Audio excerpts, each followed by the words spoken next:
ऐसे रूप गोस्वामी के पास वल्लभाचार्य जो आए थे तर्क वितर्क करने के लिए, तो रूप गोस्वामी बोले कि मेरे पास तो कुछ नॉलेज ही नहीं है, अनुभव ही नहीं है, मैं तर्क वितर्क कैसे करूं।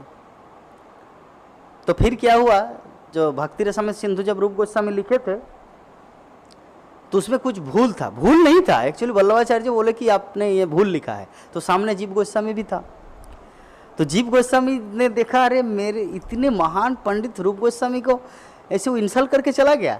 तो वो तालाब गए थे स्नान करने के लिए वल्लभाचार्य। अभी जीव गोस्वामी रूप गोस्वामी को बोले मैं थोड़ा पानी लेके आता हूँ, ठीक है। वो कलसी लेके गया, पानी लाने के बहाने, पानी लाने का उद्देश्य नहीं है, वो बहाना करके गया वहाँ पर। अच्छा बोलिए तो महाराज जी, आपने जो रूप गोस्वामी के भक्ति रसामृत सिंधु में वो जो आभास या विरोधाभास आपको लगा, अब किस आधार पे बोले थोड़ा बताइए। तो उन्होंने ये सब समझाए।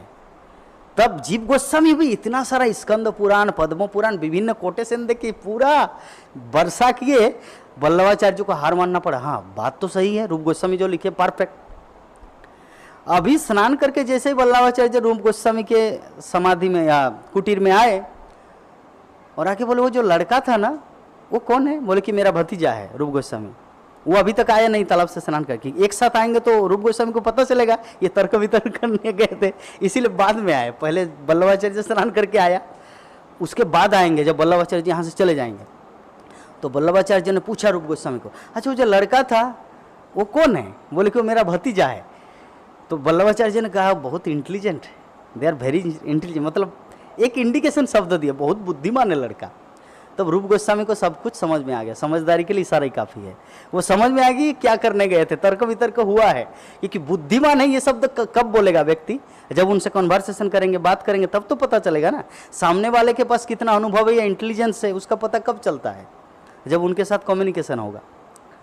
तो अब तक तो वो नहीं बोला था वल्लभाचार्य, लेकिन जैसे ही तालाब पानी लाने के लिए गए थे और उसके बाद ये स्टेटमेंट दिया कि वो लड़का बहुत ही बुद्धिमान है, तो उनको सब कुछ समझ में आ गई क्या कुछ घटनाएं घटी हैं।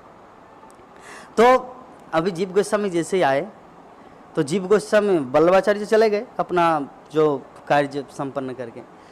अभी रूप गोस्वामी के पास जीव गोस्वामी आए तो जीव गोस्वामी को बोला कि जीव, ब्रजभूमि में वास करने के लिए विद्वता नहीं चाहिए, ब्रजभूमि में वास करने के लिए विनम्रता चाहिए। विद्वता और विनम्रता दोनों अलग चीज़ है। विद्या विनय संपन्न, विद्या ददाति विनयम, मतलब विद्या जो होता है ना वो विनय देता है, अहंकार नहीं कि मैं कितना जानता हूँ।